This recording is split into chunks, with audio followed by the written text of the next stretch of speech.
എല്ലാവർക്കും നമസ്കാരം. ഞാനിപ്പോൾ ചോറുണ്ടിട്ട് ഇവിടെ ഇരിക്കുകയാണ്. എനിക്ക് ശകലം നീരിനൊരു കുറവുണ്ട്, വേദനയ്ക്ക് കുറവൊന്നുമില്ല.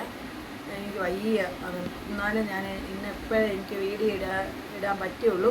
ഞാനൊരു കാര്യം പറയാൻ വന്നാണേ.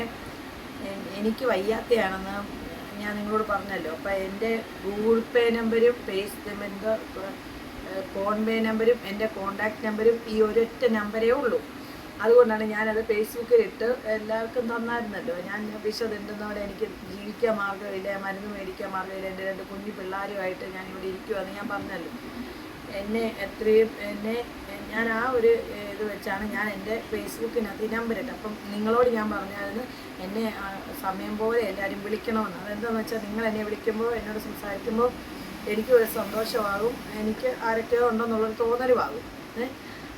എന്നെ വീണയാണ് ആ ബാത്റൂമിൽ വരെ കൊണ്ടുപോകുന്നതൊന്നും എൻ്റെ പ്രാഥമിക കൃത്യങ്ങൾ നടത്താൻ വരെ എന്നെ കൊണ്ടുപോകുന്നത്. ക്യാൻസർ വന്ന് അങ്ങേയറ്റം പറ്റിയിരിക്കുന്ന ഞാനിത് പറയാൻ കാര്യം എന്ന് ചോദിച്ചാൽ, എൻ്റെ ഫേസ്ബുക്കിൽ നിന്ന് ഈ നമ്പർ കിട്ടിയ ഒരാൾ ഇന്നലെ തൊട്ട് എന്നെ കിടന്ന് വിളിയോട് വിളി. എനിക്കാണെങ്കിൽ ഒത്തിരി ഫോൺ യൂസ് ചെയ്യാനൊക്കെ തരും. എന്നിട്ട് എന്നെ ഇന്നലെ ഒരു 10-15 കോൾ വിളിച്ച് കഴിഞ്ഞ് ഞാൻ ഫോൺ എടുക്കുമ്പോൾ എന്നോട് ഐ ലവ് യു എന്നും ഇഷ്ടമാണെന്നും ഒക്കെ പറയുന്നത്. ബലഹീനതയെ ചൂഷണം ചെയ്യുകയാണ് ചെയ്യുന്നത്. ഒരു വയ്യാത്തൊരു സ്ത്രീയാണ് ഞാൻ. എന്നോട് വിളിച്ചിട്ട് പ്രേമമാണെന്നും ഐ ലവ് യു ആണെന്നും കണ്ടിന്യൂ കട്ട് ചെയ്യുന്തോറും പറഞ്ഞുകൊണ്ടിരിക്കുക. സ്വൈര്യം കെടുമ്പോഴാണ് 15 പ്രാവശ്യമൊക്കെ ഒരു കോളാകുമ്പോൾ എടുത്തിട്ട് തെറ്റോർത്ത് ഉപദ്രവിക്കില്ലെന്ന് പറഞ്ഞാലും ഇത് തന്നെ വീണ്ടും വീണ്ടും ആവർത്തിക്കുകയാണ്. എൻ്റെ വീടിൻ്റെ അടുത്തുള്ള പിള്ളേർ വന്നിട്ട് ആ നമ്പർ എടുത്ത് തിരിച്ച് വിളിച്ചപ്പോൾ ഒരു പെണ്ണിൻ്റെ പേര് ആണ് ആദ്യം തെളിഞ്ഞു വരുന്നത്. അതിൻ്റെ പുറത്തൊരു ചെറുക്കൻ്റെ പേരുമുണ്ട്. അവർ വിളിക്കുമ്പോൾ പെട്ടെന്ന് കട്ടാക്കിയിട്ട് ബ്ലോക്ക് ചെയ്ത് വെക്കുവാണ്.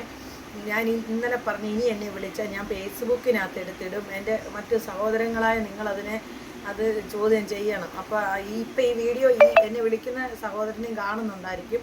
അങ്ങനെയെങ്കിലും അത് ഒഴിവാക്കണം. പിന്നെ അന്നേരം ഇന്ന് രാവിലെ അങ്ങനെ പറഞ്ഞിട്ടും കൂടെ ഇന്ന് രാവിലെ കിടന്ന് എന്നെ വിളിയായിരുന്നു.